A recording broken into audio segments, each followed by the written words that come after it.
Hey guys, Robbie K's Movie Reviews coming at you again. And this time we're looking at the third movie of the night, which has been a while since I've done a triple. But enough jibber jabber, let's go over Robbie's movie reviews. If you're a first time, thank you again for joining and welcome. My take is usually this. We break it into three parts. Summary of the trailer, followed by, a quick and dirty review, and then after we get through the quick and dirty review, I'll give you more details if you're wishing to for the last part. But we break it up into those three, and now it's just all about kind of going through the review. So enough jibber jabber. Sorry, I am a little tired after my third film. But let's get started, as again we're reviewing The Favorite. Now, in case you haven't seen the trailers for The Favorite, it's very simple. Essentially set in 18th century, back in the essential English versus France war, you have the hierarchy of the queen trying to essentially establish her own reign in the country. And in doing so, is looking to try to find the bliss between happiness and popularity with her people. Unfortunately, due to some illnesses, the queen is having some difficulty running all the matters of affair, hence turning to Rachel Weisz, who is kind of her lady, helping with the state of the affairs.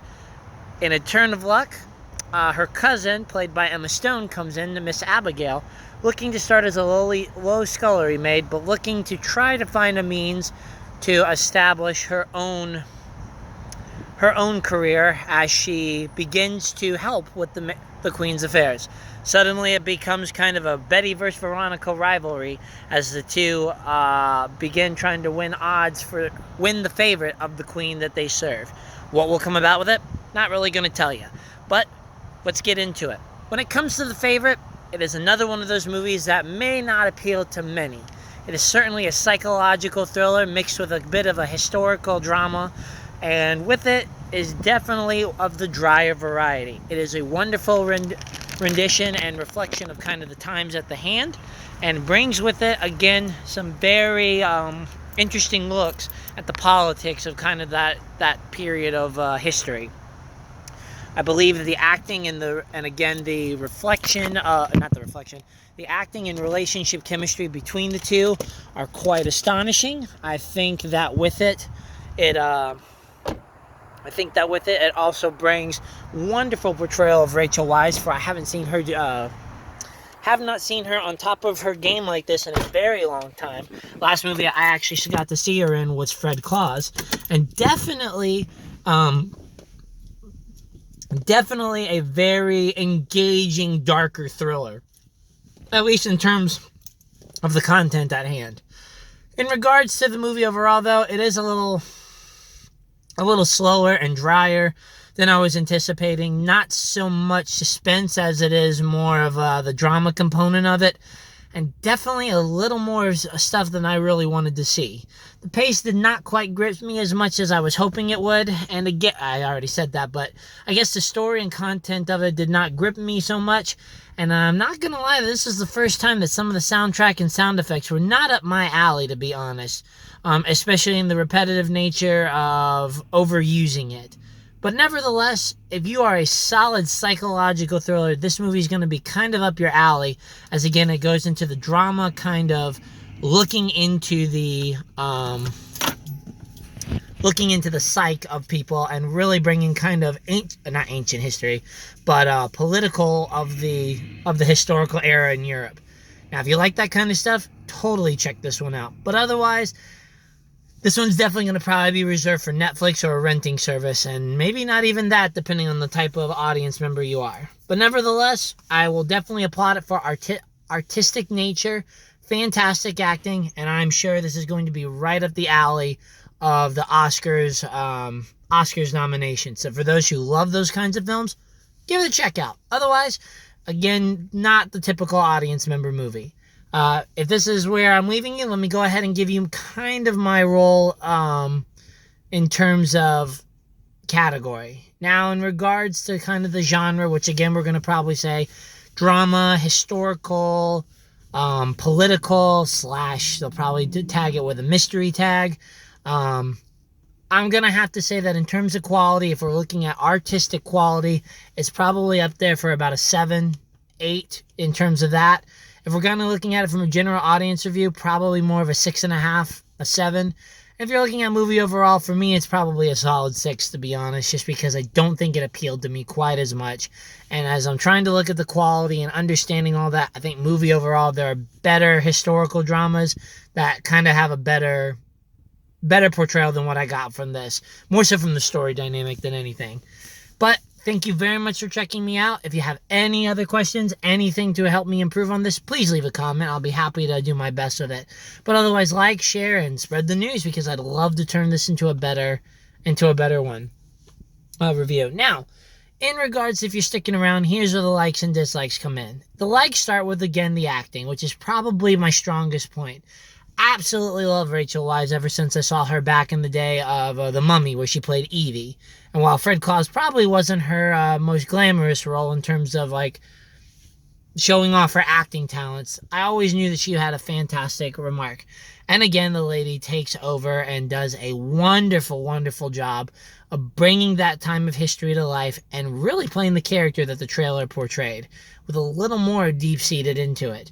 She's got the delivery, she's got the talent, and she, once again, is just a solid person to throw into the mix. As opposed to Emma Stone, again, Emma Stone has won an Academy Award for a reason, and I think she does very well, again, given the role.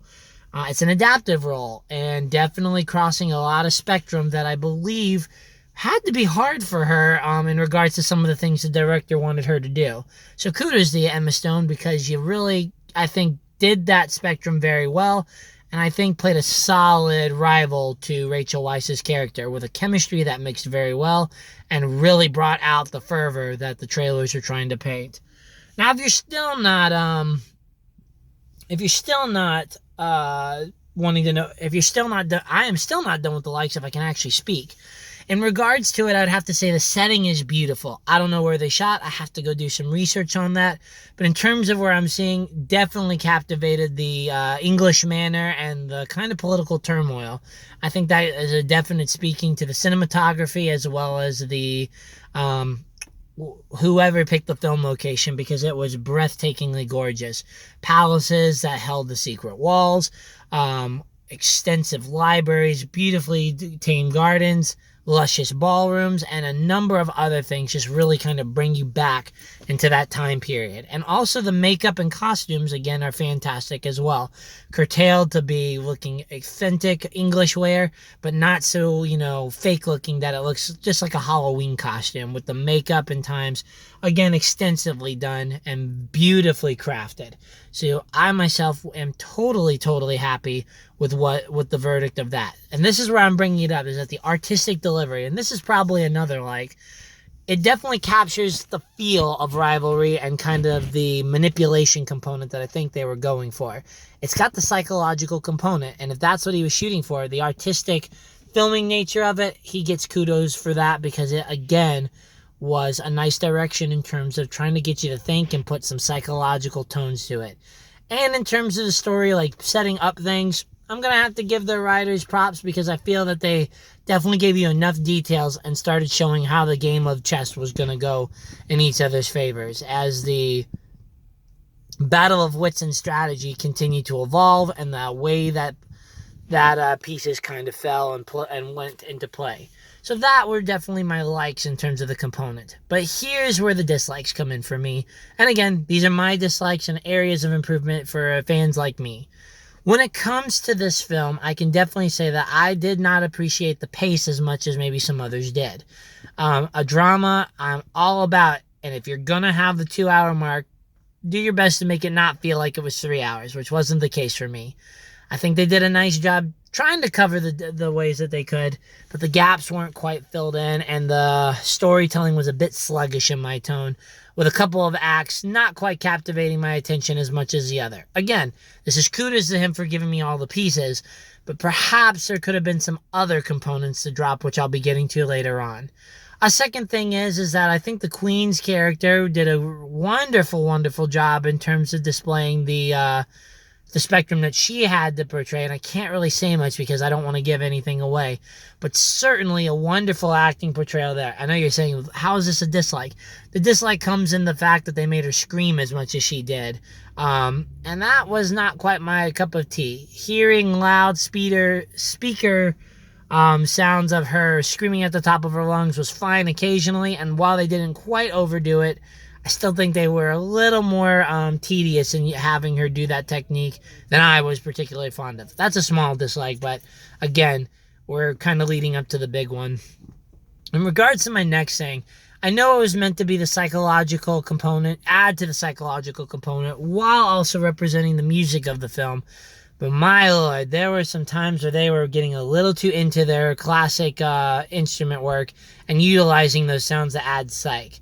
I know a lot of people got annoyed with Jar Jar Binks back in Star Wars Episode 1, and maybe not quite to the annoying point that some people felt for that, but there were some sound effects that were cringing on my nerve as they were background that I didn't think were really needed. Monotone,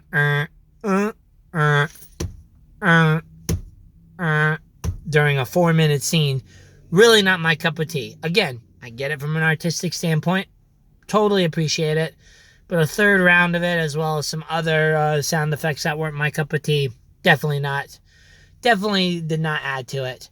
I will warn you that there is some animal cruelty in here in regards to this is what the style was, and I get it. Some of the stuff they show is there for a reason, but I definitely didn't need to see that as much, especially one of the scenes near the end. Animal cruelty is not up my alley, and when it's kind of pointless to show some of it, at least in the details that they did, you lose me on it, and you lose a couple of points. Again, I can handle it to a certain extent, but this is a little uncomfortable for me, so if you got a soft spot for animals, you might want to either cover your eyes at the parts or, again, avoid this movie. We're getting to where the last part is. I'm just trying to think if there's anything else. I can say that the story, again, didn't quite grip me as much as I wanted it to. There were parts that really started bringing it, but it's a very bloated political drama aspect of it. And if you like that thing, you won't have any problems with this. But there were times where I felt it was a little too tedious in its semantics and really getting lost into the details. But overall, my least favorite aspect of this movie has to be what I consider unnecessary shots and displays. I get it. Back then, there was a lot different traditions and culture than what it is today. And I, for one, can recognize that. But maybe not in such details or as much as I saw, because this movie does not shy away from showing you the darker side of the English politics. And what I mean by that is, there's a lot of hedonism that we're seeing, and we're still talking about masturbation scenes, we're talking about some rape scenes, we're just talking about a lot of uncomfortable things for me that if you're fine with, then you're going to be okay in this film. But as for me, that does not add to a movie, or at least not in the way that they were trying to do it. And seeing it not once or twice, which I could usually handle, but a plethora of times just does not add to the film and only add an unnecessary length.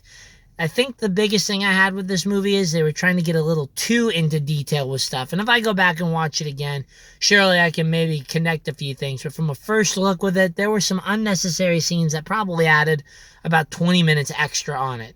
Now, if you want the total immersion and kind of what the culture seemed to be according to what historians have said in certain programs, then you're going to get immersed into this. But if you're like me, coming to the film to hopefully see a little more of that drama and rivalry aspect, that's going to be what will maybe keep you in your seat at the theater. Otherwise, this is not the film for you, because it's, again, some unnecessary details that many people probably won't enjoy.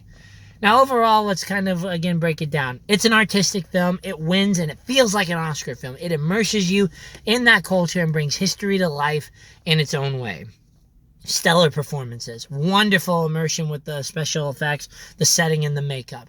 Wonderful kind of representation in terms of cultural lifestyle and that political deviousness that was all Parliament back in the day during the great European wars. But the problem with me is that we're again stuck in being maybe a little too artistic for the general audience. And some of the things that they decide to do, didn't quite work with me as it might with some of my other more artistic esteemed colleagues. But if you're looking for that psychological component and we definitely want another darker film of the holiday season, check it out. Otherwise, you're going to wait for this one at home or potentially skip it overall. But nevertheless, definitely appreciate the actresses and actors bringing it to life and doing a bang-up job, especially Rachel Weisz and Emma Stone. Guys, this is my last one until after Christmas, so thank you very much for tuning in.